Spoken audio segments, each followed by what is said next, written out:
Hello dear students, welcome to my channel B K Munnalal. आज मैं आपको translation from Hindi to English में पास्ट इंडेफिनिट टेंस डिस्कस करने वाला हूं। डियर स्टूडेंट्स, यदि अभी तक आप मेरे चैनल पर नए हो तो चैनल को सब्सक्राइब अवश्य कर लें, जिससे आप मेरे आने वाले हर वीडियो का नोटिफिकेशन प्राप्त कर सकें। तो आइए शुरू करते हैं। Translation from Hindi to English past indefinite tense. सबसे पहले हम इस टेंस की पहचान को देखते हैं। इस टेंस का प्रयोग उन कार्यों या घटनाओं को दर्शाता है जो भूतकाल में किए गए थे या किए जाते थे।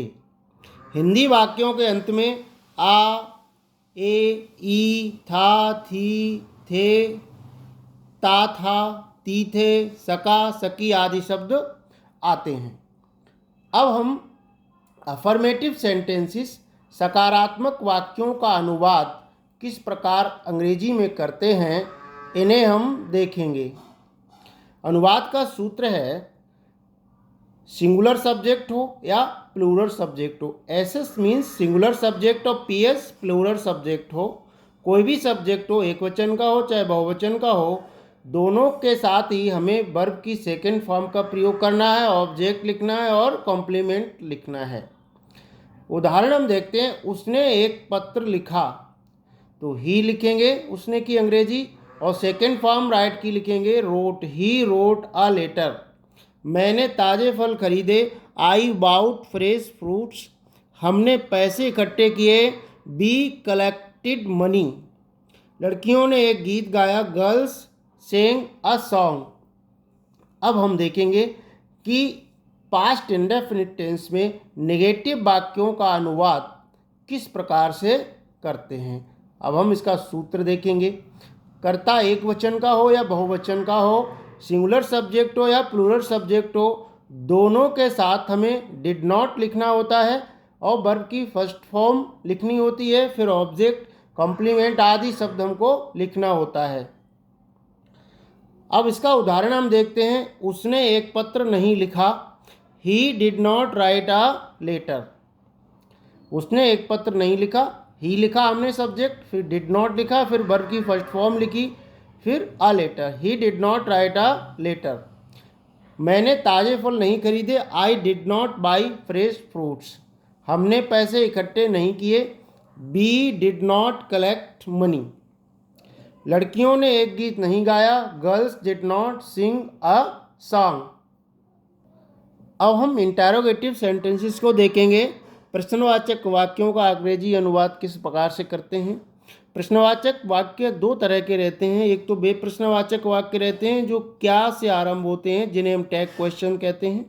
दूसरे बेप्रश्नवाचक शब्द होते हैं जिनमें हिंदी के वाक्यों के बीच में प्रश्नवाचक शब्द रहता है। तो सबसे पहले हम देखते हैं टैग क्वेश्चंस। क्या से आरंभ होने वाले प्रश्न, इनके अनुवाद का सूत्र है सब्जेक्ट एक वचन का हो या बहुवचन का हो, सिंगुलर सब्जेक्ट हो या प्लूरल सब्जेक्ट हो, उससे पहले हमें डिड लिखना है। सबसे पहले डिड लिखेंगे, फिर सिंगुलर या प्लूरल जो भी सब्जेक्ट है वाक्य का वह लिखेंगे, फिर वर्ब की फर्स्ट फॉर्म लिखेंगे, फिर ऑब्जेक्ट लिखेंगे, फिर कॉम्प्लीमेंट आदि जो भी दिया है उसे लिखेंगे, फिर क्वेश्चन मार्क लगा देंगे। उदाहरण देखते हैं। क्या मैंने एक पत्र लिखा, तो डिड सबसे पहले लिखा हमने, did I write a letter, question mark लगा दिया। क्या लड़कों ने पतंग उड़ाई, did the boys fly the kite. अब हम देखेंगे क्वेश्चंस विद क्वेश्चन वर्ड्स, प्रश्नवाचक शब्दों वाले प्रश्न, अर्थात जिन हिंदी वाक्यों के, इन हिंदी प्रश्नों के बीच में प्रश्नवाचक शब्द रहता है, उनका अंग्रेजी अनुवाद हम किस प्रकार से करेंगे। तो ऐसे वाक्यों में सबसे पहले हमें उस क्वेश्चन वर्ड की, उस प्रश्नवाचक शब्द की अंग्रेजी लिखनी होती है जो हमारे हिंदी के वाक्य में बीच में दिया होता है। तो सबसे पहले QW अर्थात क्वेश्चन वर्ड लिखेंगे, फिर डिड लिखेंगे, फिर सब्जेक्ट लिखेंगे, चाहे कैसा भी है, सिंगुलर है प्लूरल है, कैसा भी सब्जेक्ट है लिखेंगे, वर्ब की फर्स्ट फॉर्म लगाएंगे, ऑब्जेक्ट लिखेंगे, कॉम्प्लीमेंट, फिर क्वेश्चन मार्क लगा देंगे। उदाहरण है, मैंने एक पत्र क्यों लिखा। अब क्यों शब्द की अंग्रेजी वाई को सबसे पहले लिखेंगे, why did I write a letter, question mark लगाया। आपने कार कब खरीदी, when did you buy a car. अब यहाँ हमें ये ध्यान देने की बात है, अगर हु से वाक्य, अगर हिंदी वाक्य के बीच में कौन शब्द आया है तो इसकी अंग्रेजी हु होती है, और हु अपने में सब्जेक्ट का काम करता है, इसलिए हु के बाद हमें डिड लगाने की आवश्यकता असर्टिव सेंटेंसेस में नहीं होती है। जो हमारे वाक्य सकारात्मक हैं उनके अंतर्गत हमें हु के बाद सीधे सेकेंड फॉर्म लगा देते हैं, ऑब्जेक्ट लिखेंगे और कॉम्प्लीमेंट लिखाकर क्वेश्चन मार्क लगा देंगे। अब आपको हिंदी किसने पढ़ाई, ये सकारात्मक प्रश्न है, अफर्मेटिव क्वेश्चन है। अब इसमें हमें डिड लगाने की आवश्यकता नहीं है, सीधे लिख देंगे हु टॉट यू हिंदी। आपको यह पत्र किसने दिया, who gave you this letter.